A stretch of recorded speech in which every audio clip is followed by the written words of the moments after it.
So this is the continuation of part one. This is part two. We're nearly finished. And the other 9% of people who care are incredibly liberal, you're going to get something approaching a socialist state. So something approaching a socialist state. So liberalism and socialism are two different concepts, although social democracy then is a movement into socialism as well.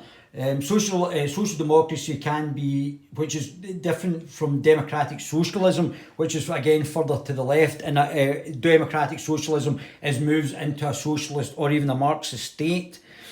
So the fact of liberalism, but liberalism could be the authoritarian corporatism that the Democratic Party actually now advocates through Bloomberg. The repression is the fact of not being able to access capital to start up businesses, or to overly regulate small enterprises so that it becomes practically impossible for new businesses to start up and challenge the existing corporatist entities.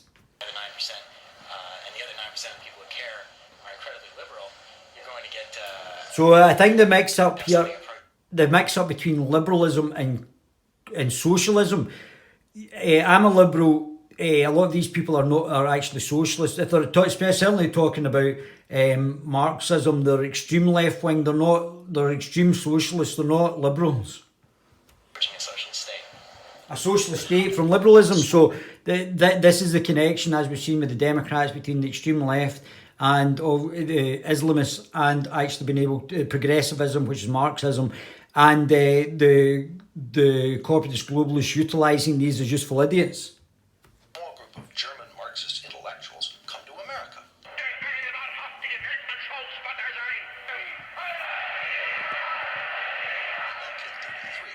When the Nazis came to power in Germany, the Institute for Social Research fled. So there you go. This is why I didn't understand how the cancer of this ideology permeated itself. And there you go, after National Socialism, because obviously National Socialism is, although it was out of, and it had ramifications and origins in communism, Marxism, and Marx and Engels, it did have differences. And obviously there was, they kicked the communists out, obviously being anti-Semitic. The Marx's Jewish question, although protecting the Jews were oppressed. This oppression Olympics then has been kicked out of Germany, and the cancer has spread. It fled to New York City, where it was re-established that same year with help from the president of Columbia University. Once in America, Columbia University, so it's now spread through the universities through this cancer, and obviously cancel culture, the stopping people who don't agree with this ideology speaking on campus, that they can't, because they can't take criticism. This is spread throughout the institutions. This ideology that's been the responsibility for hundreds of millions of 100 million deaths or tens of millions of deaths in Europe, which hasn't affected America yet, but certainly will affect it, and especially now that Bernie and the progressives are actually moving forward, and idiots like AOC. Gradually shifted the focus of its work from destroying German society and culture to attacking the society and culture of its new place of refuge. So this Jewish communism is just a cancer wherever it goes. So it will attack like a cancer the living body of the organisation, and the Marxism and cultural Marxism from the Frankfurt School is now attacking America through Bernie Sanders, who, funnily enough, is also Jewish. Not only did they apply critical theory to American society, they added some new elements. One was the Institute's so-called Studies in Prejudice, which culminated in 1950 in Theodore Adorno's Studies of prejudice, privilege, cultural privilege. They say that certain people are privileged just based on certain characteristics, which is racism anyway. That's just racism. The people are oppressed. These people are oppressed. That person's oppressed. And it's basically just for the destruction of the actual indigenous community. Open borders as well, that's another one. Influential book, The Authoritarian Personality. In it, Adorno argued that the American people possessed many fascist traits, and that anyone Fascist traits, so they are now calling the people and let them come in after running from fascism. They're actually fascist as well. And there was similarities between the Democrats and fascism. There was cultural crossover before, but now the progressives are now infiltrating the Democratic Party and subverting that as well. So just by shouting fascist at people, and that's what we're seeing, anybody who disagrees with this Marxist school is now a fascist, regardless of where they are in the political spectrum. Very simple words to destroy any political intercourse on debate. supported traditional American culture was psychologically unbalanced. It is no accident that today Shouting the word racist while this is a racist ideology, it's quite incredible. You project what you are. You project fascism coming out of communism as well, coming out of this cancer. correct are quick to label their opponents fascists and suggest that they need psychological treatment in the form of sensitivity training. So this is basically programming. This is reprogramming by the Marxists that you've got to psychologically follow their ideology. That's all that this is. People over profits, but obviously the development of businesses. I mean, it's just incredible. If they want to set up organisations like cooperatives, then they can do it. There's nothing that's actually stopping people setting up cooperatives in the current environment. So, and these are all things basically just to bring down Western culture. School even integrated political correctness, most fashionable cause. So politically correctness, the prevention of you criticising this ideology, this underlying Frankfurt School ideology, and the shutting down of what would be natural discourse. Quite disgusting. And then you've got like a cultish symbols here and cultish behaviour. Into their cultural Marxism by way of Horkheimer and Adorno's book, Dialectic of Enlightenment. This is the disenlightenment, this is the unenlightenment. The Enlightenment started in the UK, and this is the anti-Enlightenment disgusting politics.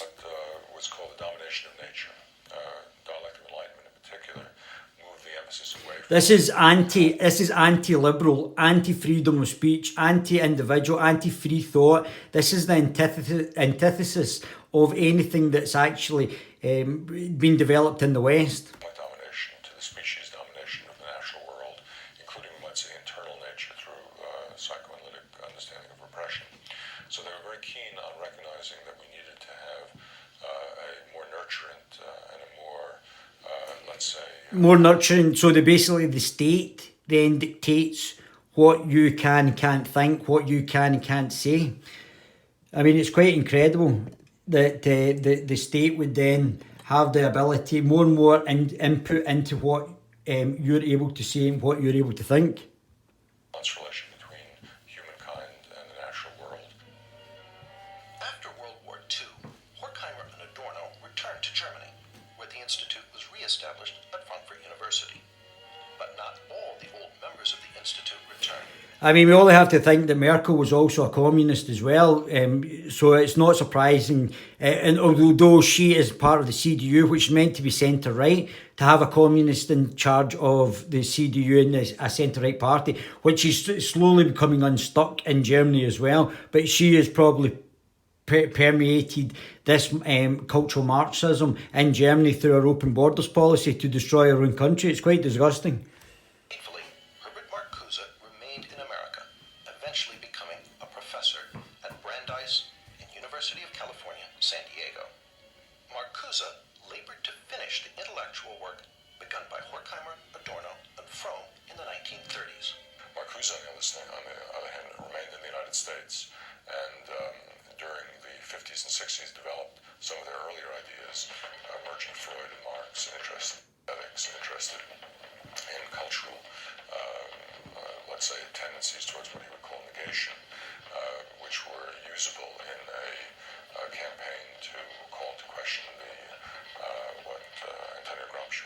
hegemony of. So the cultural Marxists are now calling out what happened in the Vietnam War. So the Marxist socialists are calling out the Marxists in Vietnam, and they're trying to undermine the war against this oppressive force when hundreds of millions or tens of millions of people had already been killed under Marxism, whether it be Chinese Maoism, Stalinism. The list goes on and on for the deaths that have happened under this disgusting ideology. Capitalist bourgeois culture. And Marcuse became, of course, the so-called guru of the New Left. It was Marcuse who finally answered the question posed by Horkheimer in the early 30s. Who could substitute for the working class as an agent of revolution? So you had to find some new constituency, whether it was students or blacks or women or gays or whatever it was. And Marcuse had a fluid Marxism that fit into this. Martin Jay confirms the role of the Frankfurt School in creating the victim groups that constitute the politically correct coalition. But the working class wouldn't play the hegemonic role that traditional Marxism had expected from it. So obviously the working class saw that this was against their interests, which is why we've seen the rejection of socialism, why we'll see the rejection of Bernie Sanders, who's playing into this Marxist ideology, Jewish Marxist ideology, why we saw the rejection, the massive rejection by the working class in the UK of Jeremy Corbyn, and we'll see the continual decline in the Labour Party, because the working class know that this form of Marxism, and now Marxism stroke Islamism in the UK, two of the biggest mass murdering ideologies the world has ever known, is not something that they want. And they also want border control, which the Conservatives, because the Conservatives seem to be buying into Marxism, don't actually want to or want to implement in some sort of level, because obviously the corporatist globalist agenda they're implementing in Marxism as a useful tool for the corporatist globalists, which the Conservative Party are facilitating. Blacks, other minority groups, women, and so forth were, they hoped at least, able to come together. Of critical importance for the injection of the Frankfurt School's work into the student rebellion of the 1960s was Marcuse's revival of Fromm's notion of sexual liberation. Marcuse, however, was the main conduit of ideas. But Marcuse had written one important work in the 1950s called Eros and Civilization, a work which attempted to rub Freud against the grain and come out with a radical, even utopian reading of psychoanalysis. And that, combined with Norman O'Brown's Life Against Death, had a great impact on the counterculture and on emphasizing the libidinal element. Marcuse's Eros and Civilization condemned all restrictions on sexual behavior, calling instead for polymorphous perversity. Instead, it argues that at certain early developmental levels of the human psyche, there was a potential for sexual expression, sexual pleasure, which had not yet been organized into the restricted notions of heterosexual sexuality. And that these had some sort of capacity to be So again, the sexual liberation and the gay, straight, black, white, same struggle, same fight. So I mean, very much the Marxian principles, and this has been disseminated through the professors, through the universities, the basically the manipulation of groups based on these ideologies. Within these different categories, has become a racist, sexist, gay pushing, pansexual ideology. Polymorphous perversity helped open the door to aspects of political correctness, such as gay liberation. This is his idea of what human society a good human society should be based on was a certain kind of polymorphous perversity and narcissism, which So basically what they're going for is we're all having orgies. That's it. It doesn't matter what your sexuality. If you are straight, you've now got to become bi. Everybody's going to become bisexual and have the requirement to have sex with anybody at any time. That's it. Which probably increase the growth rate, but there won't be any of this prudishness and as we've seen that transgender people are getting access to the opposite sex bathrooms. It won't be long before we have just unisex bathrooms or changing rooms. liberating, non-procreative eros was his term. We would find great enlightenment and great happiness. This was supposed to be the key to utopia. David Horowitz ties Eros and civilization directly into the 60s rebellion he was part of. Marxism is a bankrupt creed and was bankrupt by the 50s. Yeah, so they had to reinvent it. It was bankrupt, and he's correct, it is bankrupt, but yet it's still permeating through the universities and this corrupted new corruption of it, which is, it's disgusting. Everything that's happening is disgusting. Earlier, people understood it didn't work. There was no working class that was going to make a revolution. Capitalism, people were happy with capitalism, basically because it's spread more money to more people than any other system in history.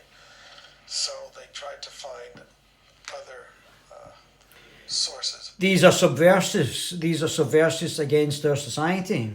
of revolutionary energy. And one was the idea of sexual repression of the 60s. I mean, it was a And another idea is going to be open borders. Open borders to destroy the indigenous culture. People always think up complicated theories to, do what they want to do.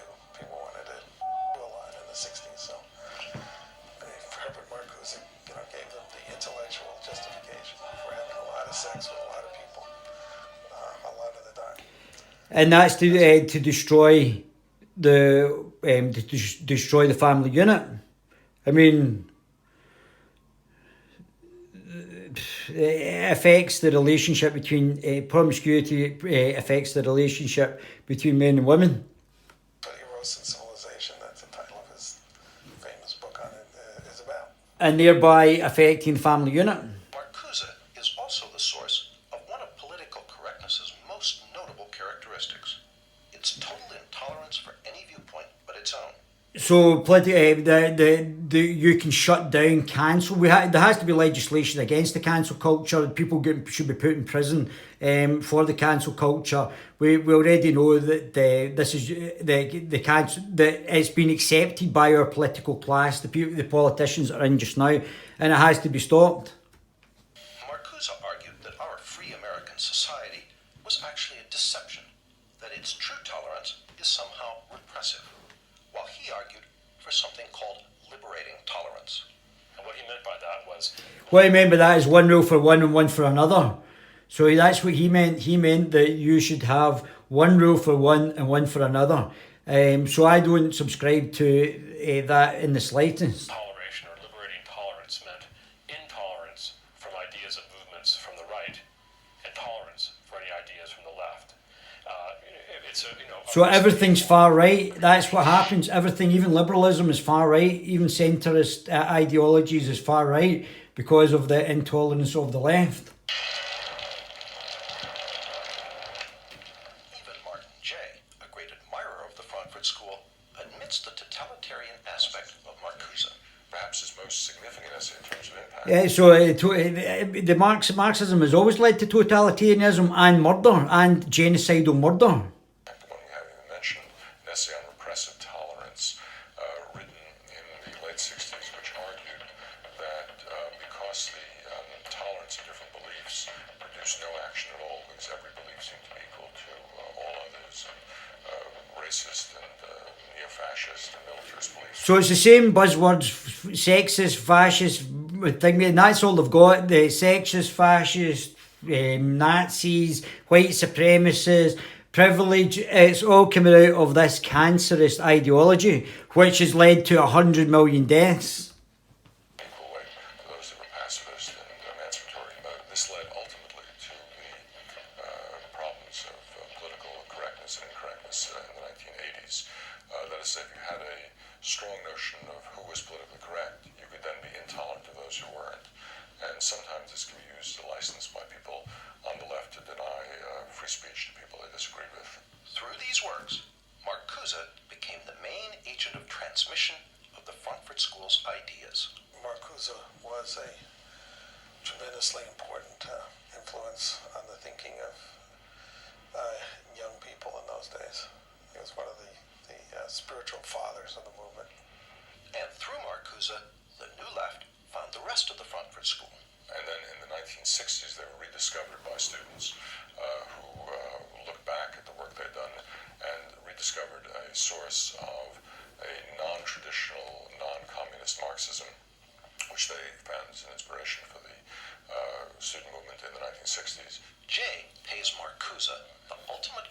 as a revolutionary.